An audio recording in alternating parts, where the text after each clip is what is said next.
Bien, amigas y amigos de Chiloé.news, sean bienvenidas y bienvenidos a este contenido que estamos realizando en nuestro estudio aquí en el centro de Castro, para todos ustedes, para todas y todos. Bueno, es bien extraño decir todo el rato eso, pero bueno, estamos en los nuevos tiempos. ¿Será necesario? No, yo creo que no. Pero estamos tan acostumbrados a escucharlo todos los días que es como casi necesario. Estamos con Patricio Fernández. ¿Qué tal, Patricio? Bienvenido a Chiloé.news. Muchas gracias por esta invitación, un gusto. Bueno, Patricio Fernández, para quienes estuvieron viviendo debajo de una roca en el último tiempo y no lo conocen, es uno de los fundadores, el fundador de The Clinic. También ha tenido una participación en diversos medios de comunicación. No sé, me acuerdo de tu programa más destacado, por lo menos que yo escuchaba, era el Desde Cero, que estaba en la Radio Cero, que era bien entretenido, junto a Gumucio y a Claudia Álamo. Y también, por supuesto, tus columnas, tu participación también en la historia reciente política, tus amistades también, que te hacen de alguna forma ser relevante en nuestro país. Un honor también tenerte aquí hoy día, Patricio. El tema es que hoy día quiero preguntarte, tú has estado un buen rato en Chiloé en el último tiempo. ¿Qué te ha parecido? ¿Qué te ha llamado más la atención? Partamos por eso primero, porque en el fondo igual has estado de vacaciones y me gustaría saber, tú que eres reportero también, me gustaría saber cuál es tu impresión de Chiloé. Mira, a ver, llevo un mes. O sea, llegué el primero y desgraciada y lamentablemente emprendo la retirada mañana, porque no sé cuándo termine yéndome a la isla, pero parto mañana. Después de estar ahora estas últimas semanas en el lago Huillinco, ya antes tuvimos una semana por ahí por la zona de Teupa, o sea, me la he pasado en Chonchi, digamos. En la comuna de Chonchi. En la comuna de Chonchi, sus alrededores. A ver, ¿qué te puedo decir de Chiloé? Un lugar al que yo he venido, la primera vez que vine, debo haber tenido 18 años, y fue un viaje enteramente memorable porque en esa época vine mochileando, como casi todos los que venían a Chiloé. Chiloé era una tierra de mochileros, aparte de chilotes. Sin duda, era la gran mayoría de los turistas eran mochileros. Claro, de hecho yo me acuerdo la Plaza de Castro era una plaza en la que se encontraban como mochileros. Por lo tanto, lo primero que te puedo decir es que me ha impresionado una explosión de un turismo y una presencia también de gente mucho mayor de la que yo había visto. No es que cuando te digo que venía teniendo 18 años, eso significa que fue hace como unos 35 años. Claro, hace un rato, pero... Pero entre medio he venido varias veces. Pero ese viaje, lo que te iba a decir, fue muy memorable para mí porque me encalillé con un cura. Andaba yo mochileando solo y este cura lo acompañé a hacer misas en islas. Entonces recuerdo haber recorrido un Chiloé de manera muy cercana, llegando a caseríos de muy poca gente, en lugares cuyos nombres no necesariamente recuerdo, y donde había una parroquia. Y el cura llegaba y terminaba eso en una ida a comer a las casas de la gente, en fin. En ese entonces, en esas navegaciones por el archipiélago, no habían ni salmoneras ni choritos. Eran unos mares mucho más desolados. Y donde se notaba más todavía la cultura local. Ahora, lo que sí te puedo decir es que Chiloé sigue siendo un espacio también en el que uno sale de alguna manera de un cierto ritmo, ruido, bullicio. Me ha permitido olvidarme también un poco del Chile completo para pensar y vivir Chiloé mismo. O sea, no está siguiendo lo que está pasando mucho, ¿no? Pero tampoco, porque no es tan fácil escapar a la muerte de un expresidente, al incendio en el que muere muchísima gente y donde desaparecen barrios completos, ni tampoco a los fracasos de los humoristas. Claro, sin duda. Y está todo medio conectado también, de alguna forma. Lo que te quería preguntar era eso, sobre el reciente pasado de Chile, que hace un rato nomás se viene dando. ¿Qué opinas de esto? Han pasado un par de semanas, no sé, un mes, yo creo. Cuando tú dices el pasado reciente... El pasado reciente, digamos, hace la semana pasada, digamos. Pero ahora los pasados son más más rápidos, parece. El tiempo pasa más rápido, parece, en esta época. Y una noticia va tapando la otra cada vez más, de manera más vertiginosa. Pero ¿qué te ha parecido también cómo la figura del expresidente Piñera parecía ser una figura bien que la gente era bien resistida, por lo menos, y que en el último tiempo también se ha tratado de santificar? ¿Cuál es tu visión acerca de eso? ¿Qué le ha pasado, según tu visión, desde la poca información quizás que has tenido aquí estando en Chiloé? Pero, ¿qué te parece esto? Toda santificación y desmesura a mí me parece media ridícula. Y Piñera, por supuesto, no es Leonardo da Vinci, como dijo alguien por ahí, ni es el padre Hurtado, como quisieran poner otros, ni es Winston Churchill, en el sentido de que tampoco es un político genial, pero tampoco es un ser macabro. Claro. Y yo creo que por ahí está cuando uno tiene que empezar a ver cómo ajusta los juicios. Piñera es un personaje que merece un reconocimiento, y ese reconocimiento es que es la única persona de derecha que ha sido presidente de Chile 2 veces después de la dictadura. Exactamente. Y que fue un opositor a Pinochet.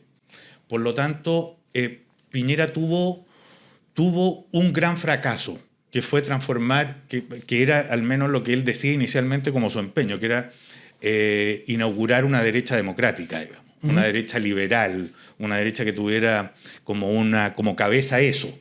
Y la derecha chilena parece seguir cayendo en los brazos de un José Antonio Kast cuando lo requiere. Pero por otra parte, Piñera también es un tipo lleno de sombras. Es un personaje que por otra parte nunca deslindó bien los negocios con la política. Siempre estuvo en la cornisa, digamos. Bueno, porque quizás la gran característica de Piñera era habitar en las cornisas. Se lo recriminaban. Es algo que merece recriminación, pero que al mismo tiempo hay un vértigo. O sea, claro, se atrevía a lo que otros no se atrevían, siempre estaba a punto de caerse en el descrédito, en lo inaceptable, pero conseguía equilibrarse de algún modo. Tenía una concepción de la política y el Estado muy distante de lo que a mí me interesa. O sea, yo no creo que un país sea nada parecido a una empresa. ¿Cuál era tu relación con Piñera de alguna forma? Porque Piñera, ustedes tienen un vínculo familiar, entre comillas, ¿no? Sí, Piñera era primo de mi mamá. Y me tocó conocerlo, digamos. O sea, es una persona a la que conocí. Y que tenía, fíjate, un asunto querible. Y ese asunto querible consistía, de alguna manera estaba en su locura. No sé si la palabra es querible. Quizás es más correcta algo así como entrañable, como un personaje, porque tampoco era que generara afecto, al revés, generaba más bien una cierta, su velocidad, su desatención, Eso que no preguntaba siquiera cómo estabas, sino que claro, llegaba y te hablaba, parece que lo que él quería saber, ¿no? Y podía estar en una mesa con mucha gente de las cuales veía a una. No, y el resto, se focalizaba, digamos. Sí, no los veía. Porque tenía una cosa medio autista también, Piñera. Ajá. O sea, era alguien que se metía en su asunto y no lo sacaba. Y ahí radicaba algo de su genialidad y su minusvalidez al mismo tiempo. Claro. O sea, era alguien que respecto de soluciones concretas para problemas muy puntuales, yo creo que podía ser muy luminoso. Pero si hablamos de la visión de un Estado, de lo que la política, digamos, por lo menos para algunos de nosotros es, o sea, que es como un modo de incorporar las múltiples miradas del mundo, no solo un espacio de efectividad y de rentabilidad, sino que un espacio de construcciones de convivencias que pueden ser mucho más misteriosas a la hora de buscarle un destino. El tipo tenía esa era como un inversionista. Claro. Ponía fichas y no le iba mal, pero eran fichas que tenía que venderlas luego, porque si no vendía luego eso que había ya rentado, seguramente lo que venía era la quiebra.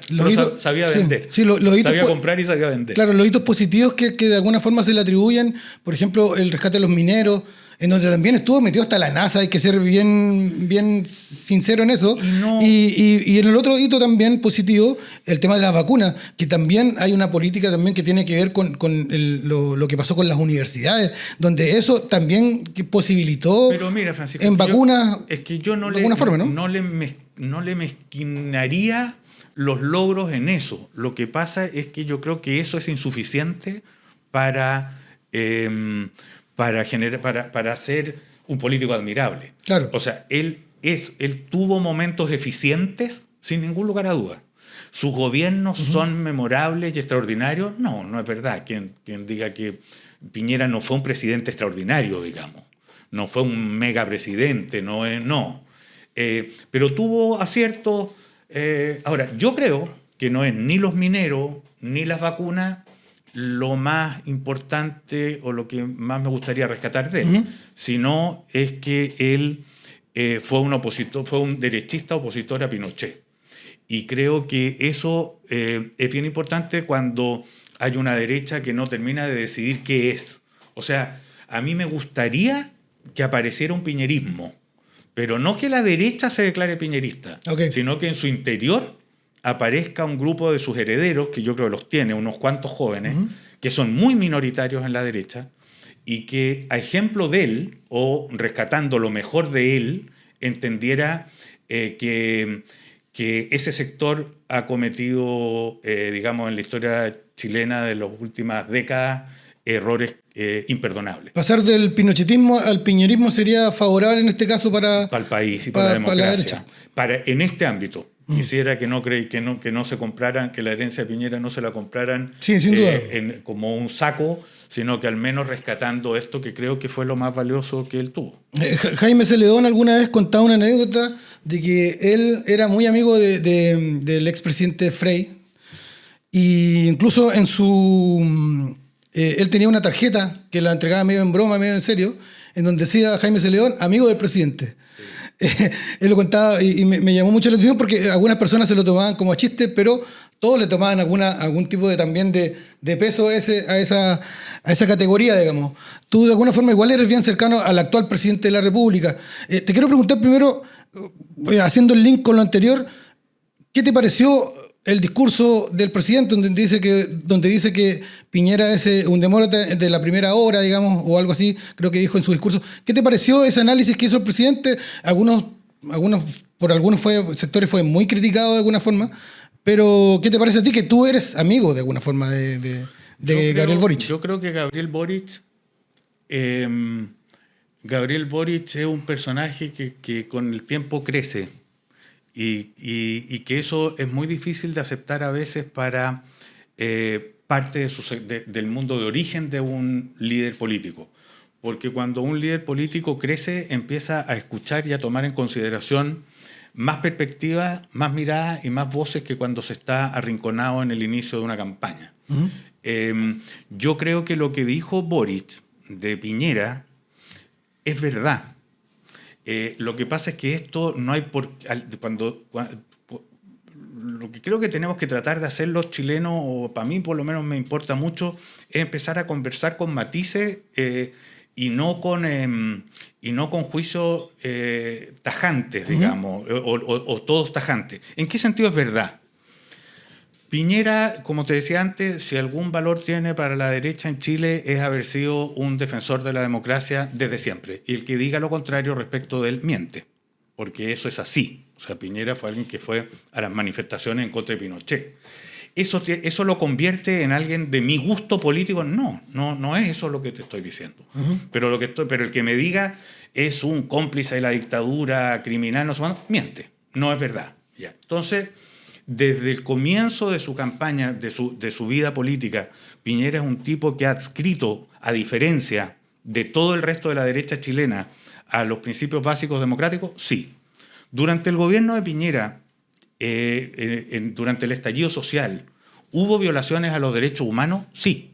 Esto lo constataron, digamos, organismos de derechos humanos internacionales, etcétera. Ahí está el testimonio de la gente que sufrió pérdidas oculares, etcétera, etcétera. ¿Fue Piñera un ejecutor de una política de sistemática violación a los derechos humanos? Que yo sepa, no. Eso en el fondo marca la diferencia entre... No tengo ninguna información, digamos, que me permita a mí decir que Piñera instruyó a fuerzas policíacas de perseguir y privar de sus ojos agente. No tengo ninguna información que me permita decir que él dio nombres de personas a las que había que detener y encarcelar por pensar lo que pensaban.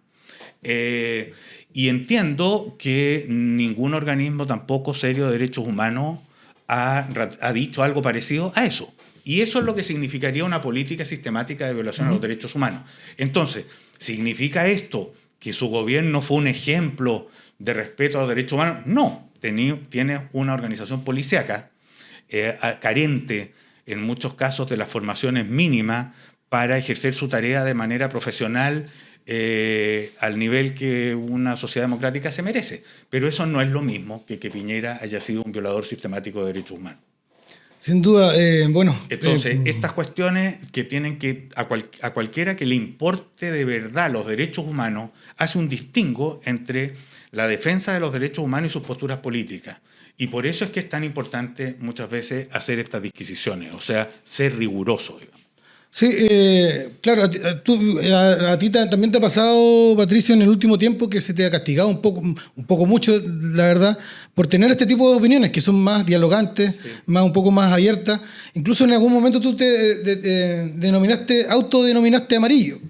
Antes de que existieran estos amarillos. Claro, te copiaron el concepto, no sé si cobraste derecho de autor por eso, pero me los deben. Pero no se los voy a cobrar porque lo que hicieron con eso me carga. Sin duda, pero claro, el amarillismo, de alguna forma tú haces de manera sarcástica todo esto, nos imaginamos, y de declararte amarillo, de alguna forma, en un momento en donde estaba hirviendo la olla para un lado del cual todo el mundo pensaba que Chile estaba para allá, digamos, que era lo que estaba pasando en la convención y todo eso. Cualquier cosa disidente a lo que decía la lista del pueblo, por ejemplo, que terminó habiendo nadie en la lista del pueblo, porque al principio todos eran de la lista del pueblo y se empezaron a desmarcar en el camino. Pero tú fuiste uno de los primeros que también dio luces de alerta de que algo estaba pasando, de que parece que no éramos tan de izquierda como se decía que éramos antes en el plebiscito de entrada, ¿no?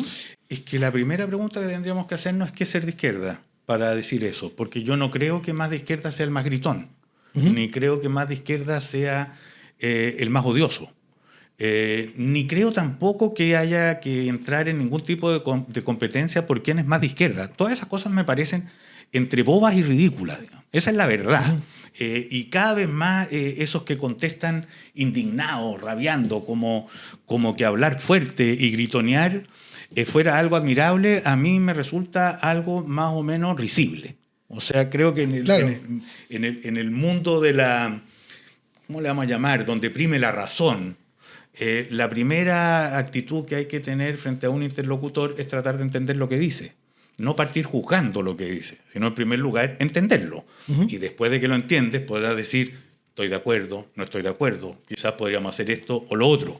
Entonces, en ese tiempo se gritaba, yo me acuerdo que incluso en el estallido social, que lo recorrí muy bien, escribí un librito, digamos, en ese tiempo, que se llama Sobre la marcha, o sea, el estallido no me lo cuentan, digamos, lo recorrí. Cuando uno decía, bueno, pero ¿para qué rompen semáforos? Aparecían en las redes gente que te insultaba llamándote semaforista. Y se supone que el solo hecho de decir ¿para qué rompen semáforos? Era algo así como una traición, o era poco menos que no te importa la vida humana, mientras están matando chilenos, tú defiendes semáforos. Y uno dice en ese momento, ¿pero por qué defender vida humana va a ser sinónimo de destruir semáforos? Sin duda. Y este tipo de cosas, digamos, que tiene momentos donde un griterío se impone, suele estar condenado a desmoronarse y a más bien alimentar las fuerzas en contra, porque nadie puede vivir en una ciudad donde el ámbito público está ofendido, humillado y destruido, y hay una voz que se enarbola como heroica por el hecho de destruir ese espacio en el que tenemos que convivir. Si justamente lo que los progresistas queremos en nuestras comunidades es ampliar ese espacio público, es que sea más valioso ese espacio público, es que no todo lo admirable esté al interior de una casa, sino que donde buena parte de lo deseable y admirable está en ese terreno que habitamos en conjunto. De manera que destruir ese espacio conjunto es algo bastante parecido a ofender y humillar la democracia. Entonces, cuando yo hice esa defensa de los amarillos, era porque entonces cualquier opinión matizada era despreciable. Y yo me preguntaba, en primer lugar, ¿por qué el color amarillo tiene que ser un color horrible? Si es un color que se parece, digamos, al de los amaneceres, si es el color de los tigres, si es el color de los leones, si es el color del oro, si es el color de... ¿De dónde salió este desprecio por lo amarillo? ¿Por qué el agua tiene que estar hirviendo? ¿Cuál es el problema del agua tibia? ¿Dónde está el espanto del agua tibia? ¿Dónde está el pecado del agua tibia? Y yo creo que son preguntas que tenemos que hacernos. Rojas Báez quizás no es un reflejo de eso también, de alguna forma, porque si tú ves la figura de Rojas Báez, es un ícono. Es como que tiene todas las... Si tú haces un check de todas las cosas que de alguna forma representan pseudo valores, quizás, no sé, están todos. A mí, Francisco, la cartilla completa. De las primeras cosas que me resulta además sospechoso y me distancio es de todo aquel que hable demasiado bien de sí mismo. Y todo ese que se presente como un tipo admirable ante un universo despreciable me genera mucha sospecha. Por eso es que no creo en los santos, digamos. No, me pregunto cómo serían de verdad las vidas privadas de esos santos del siglo XV, XIV, XIII, a los que se adora en algunas animitas. Y esta pregunta, fíjate que tiene algunos ejemplos bien concretos para ver. ¿Te acuerdas del fundador de los Legionarios de Cristo? Claro. El cura Maciel. Iba a ser santo. Y el cura Maciel estaba en las salas de clase de los colegios de los legionarios y lo adoraban. Caradima era un santo y empiezan a desmoronarse. Yo prefiero la gente que se muestra más pecaminosa a la hora de hablar y que se pone a prueba por sus actos. Lo vociferante me resulta sumamente sospechoso. Y aquí, de repente, claro, habían... porque eso vociferante es lo que lleva también a la existencia, digamos, a la intolerancia. Uh-huh. Y de repente, además, se empezó a crear en Chile también, esto se ha desmoronado, y tú te das cuenta que acá pasa una cosa que es bien terrible. Un porcentaje de los mismos que gritaban fanáticamente en un sentido, de repente están gritando en el contrario. Y no nos olvidemos que en la segunda convención ganaron los republicanos. Y esos republicanos, de alguna manera, venían a encarnar una nueva rabia. O sea, es como que nos vamos de rabia en rabia, sin duda, en lugar de tratar de construir ese espacio que incorpora. Pasamos de la lista del pueblo a Pancho Malo, de alguna forma, sin mucho preámbulo. Siempre ¿no? he dicho que en el último tiempo que Milei en Argentina hubiera sido en Chile un personaje de la primera línea. Muy probablemente, porque lo que de pronto está primando son las rabias más que convicciones propiamente. Y lo que tenemos que volver a hacer es tratar de poner la pelota en el piso. Claro.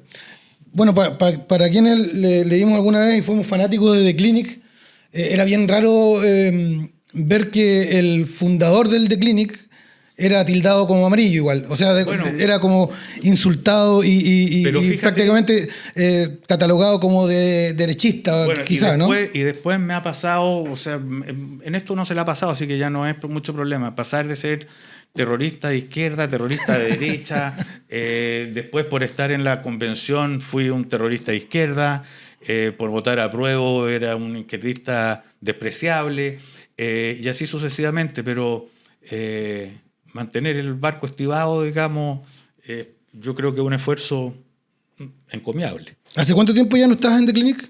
Desde el 2019. Ok, y bueno, tuviste una carrera también que parte... Porque muchas personas de repente piensan que los medios de comunicación como que parten siendo grandes medios de comunicación inmediatamente. Esto partió de manera muy artesanal, me contaba el otro día. Cuéntanos un poco cómo fue ese tránsito también. El The Clinic, que ya también es como hablar de la aurora de Chile, ya es como hablar de otro siglo, que es de otro siglo, dicho sea de paso. Era mi computador personal, digamos. Fue durante mucho tiempo mi computador personal en mi casa, donde yo reunía gente, escribíamos las cosas, me iba donde un amigo, diseñábamos, robábamos fotografías de revistas viejas y de otros lados, las pegoteábamos, de ahí sacaba lo que entonces se llamaba el disquete, con toda esta cosa diseñada, me iba a la imprenta La Nación, lo pasaba en preprensa, se sacaban las copias, yo las revisaba, entraba en unas máquinas y me iba en la madrugada de ese día cuando el diario estaba impreso. Los primeros números los repartimos por mano, los entregábamos me acuerdo, en El Biógrafo, en Santiago, se lo pasábamos a amigos para que los llevaran a provincia. Acá mismo a Chiloé empezaron a llegar unos fajos y yo fui invitado una vez, tú me lo recordaste también, por una librería. Sí, la librería Anay te trajo. Claro. Otras veces estuve dando vuelta por acá también en Feria del Libro, porque bueno, yo lo que me dedico es a escribir. Otra cosa es que entre medio uno sea conocido por estas otras pelafustaneadas, digamos. Pero fue una historia lindísima la del Clinic. O sea, fue un lugar en donde se reunía desde Nicanor Parra hasta extranjeros que llegaban a Chile y que no tenían con quién conversar, como Pablo Araujo, que era uruguayo, Alain Lauzán, que era un cubano, y era un espacio de gente, de contestatarios, no en el sentido tradicional. Alain Lauzán venía escapando de la dictadura cubana, y lo que a él lo oprimía y lo angustiaba era esa falta de libertad que había vivido de un sector. Araujo venía de Uruguay, hijo de familia muy izquierdista uruguaya, y así sucesivamente. O sea, es cómo generar un espacio donde lo que consigue el humor es justamente cuestionarnos a nosotros mismos. O sea, el que no es capaz de reírse de sí mismo antes que nada no entiende el humor. Aparte que toda esta intelectualidad estaba cruzada también por la cultura pop, tampoco tenían mucho prejuicio en ese sentido, era como bien abierto, el primer Clinic era eso en el fondo, claro. Cultura pop mezclada con de alguna forma con intelectualidad. Entre pop y panqueta, digamos. Porque además en esos tiempos, a diferencia de lo que empezó a venir con ciertas generaciones jóvenes después, nosotros no queríamos ser buenos. Claro. O lo voy a decir de otra manera, no queríamos parecer buenos. Yo creo que éramos bastante buena gente, pero preferíamos parecer malos. Entonces nos gustaban los que conocían las noches eternas, preferíamos a los borrachos que a los sobrios, nos veíamos tentados con la gente de la calle, con los desordenados, con los vagabundos. Algo de eso era el universo que atraía, digamos, en esos tiempos del Clinic. Los beatniks, los off-roads, digamos. Claro. Cómo salirse del camino. Y yo te diría que vivíamos tentando los límites. O sea, hasta dónde estiramos la cuerda, hasta dónde nos reímos de la religión, de los partidos existentes, de los dogmas tradicionales, de los personajes admirados. Algo de eso estaba en la tendencia habitual. Después vinieron otras generaciones que quisieron ser buenos. Claro, un poco lo que hace el stand-up hoy día incluso, y que lo viene haciendo hace rato, que es ser transgresor en ese sentido. Quizá por ese lado también hubo una evolución hacia allá quizá, y no tanto en los medios de comunicación, ¿no? Pero yo me acuerdo, salvo, hay excepciones, pero la gloria de los estandaperos y estandaperas hace unos pocos años, yo creo que fue en medio de tiempos del estallido social, que había un tipo de discurso que tenía éxito incluso en Viña, y a mí me resultaba demasiado con tono de predicadores. Más que reírse parece que retaban. Claro. Y más que reírse en general parece que se burlaban de los poderosos que estaban siendo burlados en ese momento. Y siempre es un poco más atractivo burlarse de lo que cuesta. Porque es raro ese mundo stand-up que tú dices, también estaba lleno de corrección política. Uh-huh. O sea, habían muchas cosas de las que no te puedes reír ni por asomo. Y ahí hay un territorio que es complejo y que me resulta incluso incómodo y complejo de ver cómo abordarlo. Sí, que quizás yo me refiero un poco más a los stand-uperos que están más ligados a la cultura gringa del stand-up, como los símiles a Chris Rock, por ejemplo, que son más transgresores, ¿no? Sí. Se ríen de lo que quizás no hay que reírse. Sí, de acuerdo. Ya Copano tiene un poco también. Claro, eso. Sí, que nació, su origen andaban por el Clinic también. Ah, sí. Dio vuelta por ahí, sí, dio vuelta. Bueno, los hermanos Copanos desde muy chicos estuvieron ligados también a la zona de contacto y a todos estos fenómenos. Este Copano, el estandapero, trabajó un rato en el Clinic. Okay. Y Salinas también. Ah, mira. Es que en un tiempo yo te diría que pasaron todos por ahí, y la literatura chilena pasó casi entera por ahí. Ahí escribía Zambra, escribía Bizama, escribía Gumucio, bueno, escribía... o sea, el mundo de los escritores Claro. estaba ahí, de los escritores que estaban germinando.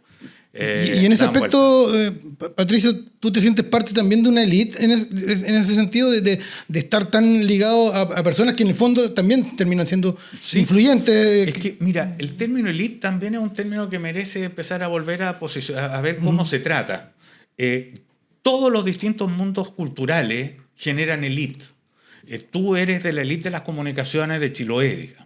Porque no todos pueden tener este armado que tú tienes, ni llegar y hablarle a la cantidad de gente que le habla. En el mundo del rock, en el mundo del under, en el mundo más rupturista y alternativo, se generan élite, en el sentido de que unos terminan siendo más escuchados que otros. Yo he participado en ese sentido de espacios atendidos, o sea, me ha tocado participar de foros relevantes, de vivir en determinados espacios, sí. Y yo eso sí, pero sin ninguna ambición sin ni ambición política ni mayores ambiciones económicas, para serte bien honesto. A mí lo que me interesa mucho es ser testigo. Okay. Y algo de eso es lo que me vuelve reportero, y me la paso viajando para ver qué pasa en los distintos lugares de América Latina, y he tenido la suerte de poder escribir en medios importantes y armar algo como el Clinic y participar en algo como la Convención, de lo que me siento muy feliz de haber estado, y conocí el movimiento estudiantil del 2011 muy de cerca, por eso es que hay algunos de sus protagonistas que... Desde ahí tienes como la amistad con el presidente, ¿no? Sí, es de esos tiempos. ¿Ha sido complejo también ser amigo del presidente? Nadie se esperaba tampoco que Gabriel Boric hoy día sea el presidente de Chile. No. Hasta hace... No sé, cuando recién presentó su candidatura, muy pocos creían que iba a terminar siendo el presidente. Él mismo no creía que fuera a ser presidente. Presentó, acuérdate que en ese entonces, en la primaria con Jadwe, presentó de alguna manera a Boric su candidatura como una manera que el Frente Amplio no desapareciera ante el Partido Comunista. Yo lo otro día como que él quería ser senador, yo creo. Por ahí quizás iba, ¿no? No, la verdad es no. Yo me acuerdo que en ese entonces buscaron mucho rato nombres para poner a alguien que compitiera con Jadwe, porque si no, el Frente Amplio quedaba como sin presencia en esa primaria. Claro. Y no es lo mismo el Frente Amplio que el PC. Entonces buscaron mucho nombre. Me acuerdo de algunos que tiraron al ruedo. Y de pronto Boric aparece como, de esa generación, era el único que podía ser por edad. Porque Giorgio Jackson no alcanzaba a tener ya además la edad para... porque hay que tener 35 años, si no me equivoco. Entonces no llegaba a tener esa edad para la elección. Entonces de esa generación, él, aparte que tenía un lugar de liderazgo, pero no un liderazgo indiscutido, no era el único, no era el... No, sin duda, estaba bien repartido la atención entre Camila Vallejo, Giorgio, él. Sí.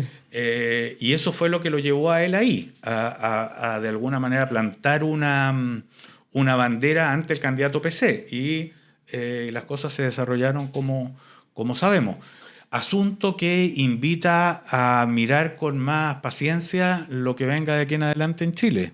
Los que creen que los candidatos ya están definidos tienen que acordarse de lo que pasó hace apenas 3 años atrás. Sin duda. Evelyn Matei en ese sentido no se puede dar como candidata todavía, incluso, o sea, apareciendo incluso, no sé, aparecieron los dos hermanos Kaiser, que ahora es uno el que... La derecha está bien enredada, la derecha en este momento, porque tiene a José Antonio Kast, tiene a Evelyn Matei, salió una derecha a la derecha de José Antonio Kast, que es Kaiser, por ahí está Carter. Y yo creo que les podría pasar, no digo que va a pasar, pero no viene mal tenerlo en la órbita, algo como lo que pasó en la elección argentina. La derecha argentina, Patricia Bullrich y Larreta, que eran los representantes de Juntos por el Cambio, estaban seguros que después de Cristina Kirchner iba a ganar la derecha. Y estaban tan seguros que se mataron entre ellos. Y el que se agarró el pastel fue el loco Milei. O sea, mientras aquí se matan algunos seguros o convencidos de que tienen el pastel servido para comérselo en las próximas elecciones, podría aparecer por el lado un manotazo de algún felino. Claro, pero para que exista Milei tiene que existir un Fantino también. ¿Tú crees que pueda llegar a ser tan importante el rol de un medio de comunicación, porque en este caso lo que hizo Fantino fue levantar una figura de un economista que iba en un panel y terminaron dándole más espacio porque marcaba rating. Hoy día tú ves a una figura de los medios de comunicación o que esté levantada por los medios de comunicación que tenga una relevancia. Todavía no, pero si el día de mañana un personaje empieza a llamar la atención, puede conquistar a los medios. O sea, no sé, imagínate que mañana se declara candidato, qué sé yo, Julio César Rodríguez. A los medios les va a encantar. Porque los medios... Bueno, Mirko Macari lo postuló en la anterior. Bueno, porque los medios tienen dos cosas. Es verdad que los medios tienen línea editorial y manejan mucho de la política, en fin. El caso emblemático por excelencia es el Mercurio, digamos, que es como un factotum de la derecha, de una cierta derecha chilena. Pero los medios no son solo ideología, los medios también son farándula. Y a los medios les gusta vender diario y les gusta lo que es noticia, lo toman. Entonces, si hay algo que de pronto se vuelva sexy, asquerosamente sexy, perversamente sexy, va a tener su presencia. Es lo que le pasó a Donald Trump, es lo que también le pasó a Milei, es lo que le pasó a Bolsonaro, y hay un momento en que tú no puedes dejar de hablar. Es lo que le pasó a Bukele. Kast, es lo que le pasó a Bukele, y es lo que le pasa también en un momento determinado a Kast. Ahora yo creo que Kast esto lo perdió, lo perdió mucho producto de la última Igual es más fome, Kast. Claro, y además, producto del último proceso constituyente, quedó como mezclado con la política tradicional y con toda la derecha. Ya es como la misma huevada, digamos, qué sé yo, que Alamán, que Evelyn Matei. Y el gran chiste para él, no para mí, digamos, que no me hace chiste, pero el gran chiste para él es que él no era los otros. Y hoy día le aparece un Kaiser que le dice, tú eres los otros, ahora yo soy el otro. Y en este juego anda a saber a dónde llegamos. ¿En qué estás ahora, para ir terminando, Patricio? ¿Cuáles son tus proyectos próximos? En primer lugar, estoy escribiendo algo de la historia de estos últimos años, convertida en crónica y a ratos en ficción, y buscándole el cuesco a la breva en ese sentido, o sea, tratando de entender de qué se está tratando, de qué va este mundo en transformación en el que estamos imbuidos. Estoy trabajando en la Universidad Diego Portales, donde voy a hacer unas clases sobre el pensamiento político de Nicanor Parra, justamente, pero también donde estoy armando como un centro de diálogo cultural latinoamericano que se va a llamar Democracia UDP, que es un espacio como para hablar desde las artes y la cultura de los problemas de la democracia por venir. Y estoy también armando, o sea, son puros Armando, son puros Armando manzaneros, que vamos a ver si terminan en chicha de manzana, digamos, pero que estoy armando con otra gente una especie de medio latinoamericano, también un lugar ahí donde revolverla. ¿En la radio ya no han dado? Voy los lunes a T13 Radio, pero soy un panelista que va 1 hora, digamos. Ya, porque harto rato estuviste todos los días en la mañana de la Cero, ¿no? En la Cero como 20 años, 15 años, con el Rafa y con la Claudia. Ahí estábamos todos los días de 8 a 9 de la mañana. Eso es divertido porque fueron como 15 años, que es más o menos lo que dura la etapa escolar de un niño, creo que son como 12. Me he encontrado después con gente que dice, mira, mis hijos crecieron desde pre-kinder a cuarto medio en las mañanas escuchándolo a ustedes mientras yo lo llevaba al colegio. Claro, que es una realidad que se vive en Santiago también. O sea, la penetración de un programa como ese quizás no tendría mucho sentido en lugares como Chiloé. ¿Por qué? Porque en la mañana no mucha gente claro. Se traslada tanto rato en los trayectos. La radio en Santiago, tienes toda la razón. La radio en Santiago, hoy día yo creo que con el podcast y todo esto ha cambiado, pero tenía 2 grandes momentos. Y creo que todavía. Sí, pues la hora del taco. Que son 2 franjas. Claro, en la mañana de 7 a 9 o de 7 a 9 y media, y es en la tarde más o menos de 6 a 8. O sea, son los tiempos en que la gente está arriba del auto. ¿Tú crees que esta expansión de medios de comunicación digital vaya a matar de alguna forma a los medios tradicionales como la radio, como la televisión? Cada vez menos gente ve tele, cada vez menos gente escucha radio. No sé si cada vez menos escucha radio, ¿eh? Sí, hay estadísticas de que, por ejemplo, los jóvenes de más de 25 Nunca han escuchado radio incluso. O la escuchan en otro formato. Claro, o sea, Escuchan pero podcast. el radio, como te digo, es Claro. la señal análoga que uno la capta en un aparato Mira, de radio. El periodismo y los medios están en un momento de extraordinario movimiento, ¿sí? Que tiene algunas cosas estimulantes y otras preocupantes. La estimulante es que desconcentran, o sea, permiten que ya nadie pueda decir, digamos, que su voz no tiene un espacio.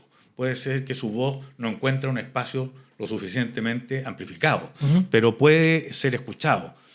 Y tiene de nefasto que empiezan a aparecer también muchos espacios de informaciones irresponsables. Los grandes medios que están concentrados económicamente tienen al menos un asunto que tienen un responsable claro. O sea, tú por lo menos puedes apuntar con el dedo, digamos. Tú sabes quiénes están detrás de cada uno de los canales de televisión. Tú sabes quién está detrás del Mercurio, La Tercera, etc. ¿Cómo hacer hoy día si alguien quiere, por ejemplo, un político autoritario y quiere censurar, o sea, quiere manipular la información, no se le ocurre censurar un medio? No es lo que hizo Donald Trump con el New York Times.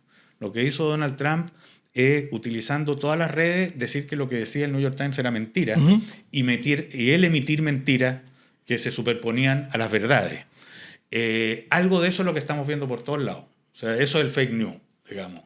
La idea de que tú puedes transformar la realidad a tu amaño, compitiéndole o descartando las informaciones confiables. No sé cómo nos vamos. Es como el gaslighting un poco, ¿no? No sé cómo vamos a salir de esto, pero bueno, ahí está. Bueno, Patricio, muchas gracias por estar en Chiloé.news. Podríamos haber estado hablando todo el día, yo creo, pero bueno, ha sido grato las veces que hemos podido establecer diálogo. Y esperemos que esto continúe, porque yo estoy ultra agradecido de Chiloé. Lo he pasado extraordinariamente bien este mes. Y espero que no solo espero, sino que salgo ahora mismo con mi compañero Alvarito a ver si encontramos algún lugar donde radicarnos. Mira. Porque nada me haría, yo creo, más contento a mí y a mi... Bueno, es bien taquilla igual venir para Chiloé. Hartas personalidades. Parece que se ha puesto taquilla. Tiene como... han constituido como unos mundos sociales, unos picheríos santiaguinos que se han ubicado en algunas penínsulas cuyos nombres me guardo. Muy bien, amigas y amigos, muchas gracias por estar ahí. Como siempre, somos Chiloé.news. Muy buenas tardes, buenas noches, o cuando quieran que vean este contenido. Chiloé.news